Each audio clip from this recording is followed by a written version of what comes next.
Hi everybody, Penny here. Welcome to my kitchen. So today I'm looking for comfort food.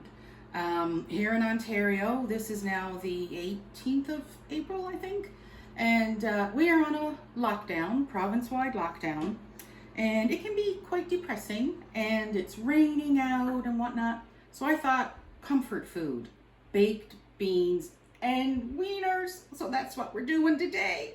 Now, you can use all brown sugar, you can use molasses, which is what we're going to use today, or you can use maple syrup. This happens to be homemade maple syrup that our friends Rob and Jane gave us, and I'm going to save that for something special. But if you like maple syrup in your beans, you can easily substitute maple syrup instead of molasses. So we're going to put that across. So I'm going to explain to you between the two different types of molasses. There's fancy molasses, and then there's cooking molasses. Fancy molasses is not quite as strong, so we'd use that in your baking, like if you're making lassie cookies or lassie bread or something like that. And cooking molasses is more meant for beans and things like that. But if all you have is fancy molasses, then you go for it and you use that, not a problem. So what we started with is one bag, 900 grams of navy beans, just ordinary, everyday, petite, harcourt, blanc. I'm sure I said that wrong, but white navy beans. And the petite ones I find much better. So normally what you would do is put these in a bowl the night before and put enough water on them so that they're at least a couple of inches above the beans, and let them soak overnight and let them drain. However, if you don't remember to do that, or you don't have the time to do that, and you have a pressure cooker, then you can pressure cook them for about 20 minutes. I did these for a half an hour. So these beans, Barry, if you want to get a shot inside, this is an electric pressure cooker, and I cooked them in water, a little bit of salt for half an hour. So they're already cooked. Having that said, if you have tinned white beans, you can easily do this recipe with tinned white beans as well and put them in the oven on about 325, 350 for about an hour and let the flavors go through. But what we're going to do is we're going to cook them again in the pressure cooker. So if you soak them overnight, drain your water. But if you do it in your pressure cooker, then don't drain the water. Leave the water in there because that is full of flavor from cooking the beans. And I did these for half an hour. I'd say 20 minutes would be plenty. So when we put all the ingredients in, I'm only going to put these on for another 20 minutes because all we're trying to do then is cook the bacon and flavor the beans. Okay, so let's get going. We have our first ingredient is going to be our molasses. Now I've shown you this trick before.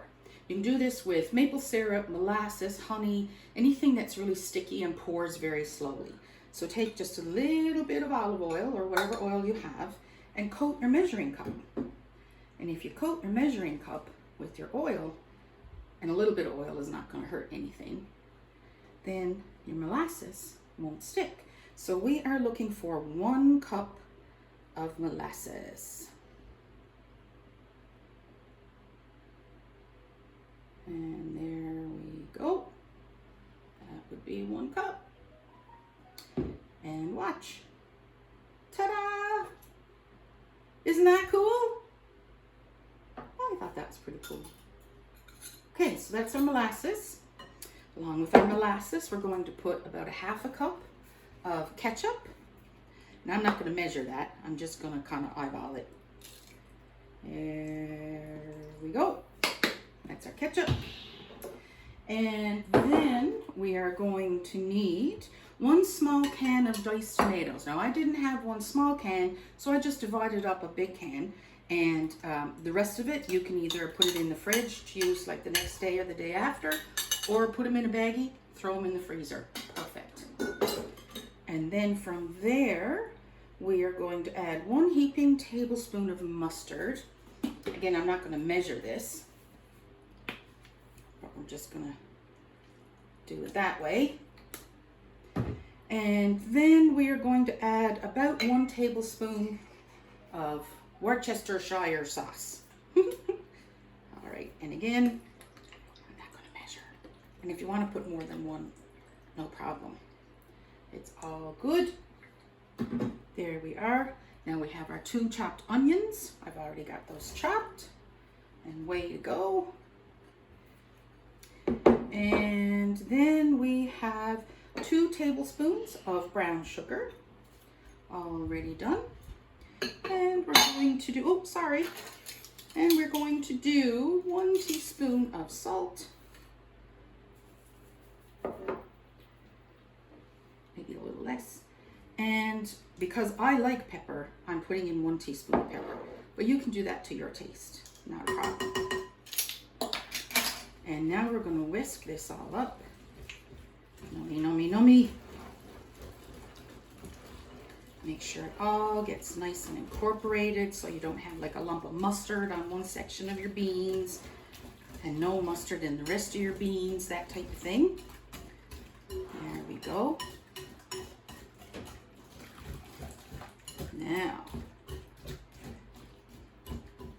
so along with our mixture, we have a 1/2 package of bacon chopped up. Not pre-cooked because you want the flavor and everything in your beans. Now, if you don't want to put that in, you don't have to.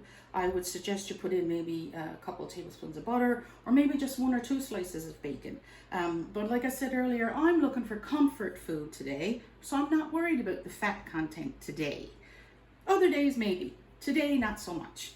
So, what I do in with the beans, I put a whole package of wieners, hot dogs, all sliced up, about 1/2 inch or so thick. You throw them in. Then on top of all that, we are going to throw in our sauce mixture. Put all that in. Don't waste any of the goodness. Make sure you get it all. Ooh. Nummy, nummy. Okay, now that that's in there, oops, sorry, glass bowls. We're going to stir that up a little bit. Make sure it gets all incorporated into the beans.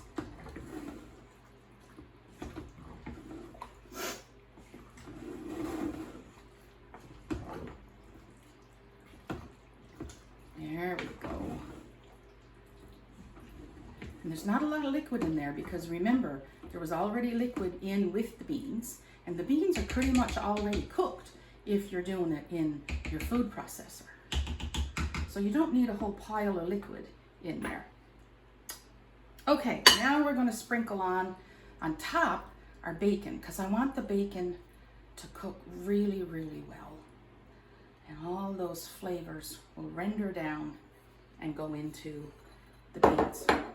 So I'm going to put the cover on the pressure cooker and I'm going to put it on for between 15 to 20 minutes because as I said, the beans are already cooked. Now, if you were doing this without a pressure cooker and you soaked your beans the night before, you would do the exact same thing in terms of the ingredients and so on. But you would put the beans in a big roaster or heavy not a plug-in crock pot, but a crock pot that's meant for beans and slow cooking in the oven. Something heavy like a Dutch oven, that type of thing. Put it in the oven for 7 to 8 hours on about 325, checking it frequently, give it a stir, make sure it's not running out of water, but you don't want a pile of water simply because you don't want to have runny beans. Having that said, you will need to add a couple of cups of extra water if you drained the beans from soaking the night before.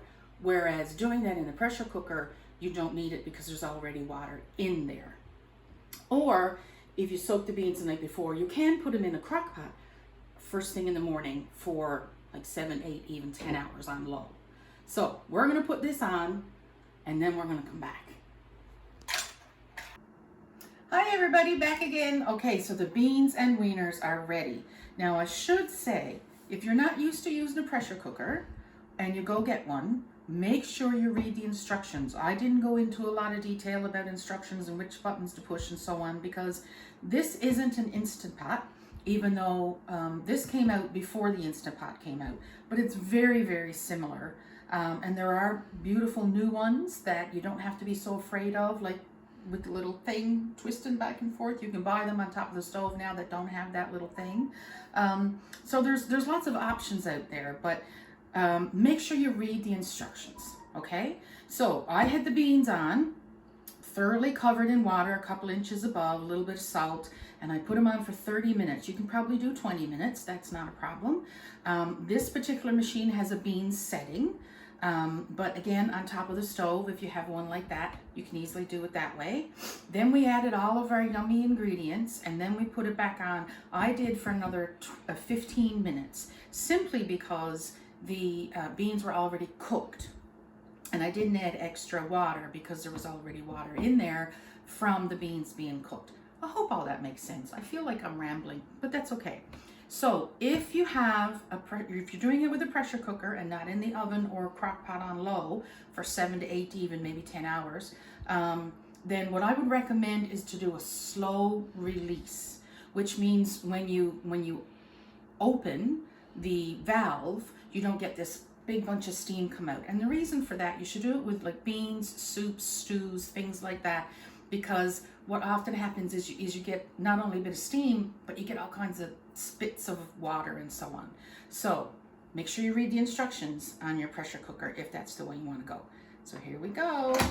We got to unlock it and always open it away from yourself. Doesn't that look good? Yay! Look at that. Oh my gosh. Look at those beans. Ooh wee baby. So as that sits, it's going to thicken up a little bit, and it's way too hot to eat just yet. So I'm just going to leave the cover off, and I'm going to leave it on warm. This particular machine has a warm setting, and so it will be absolutely delicious and perfect for supper. Okay, so I hope you give it a go. Enjoy. Bye.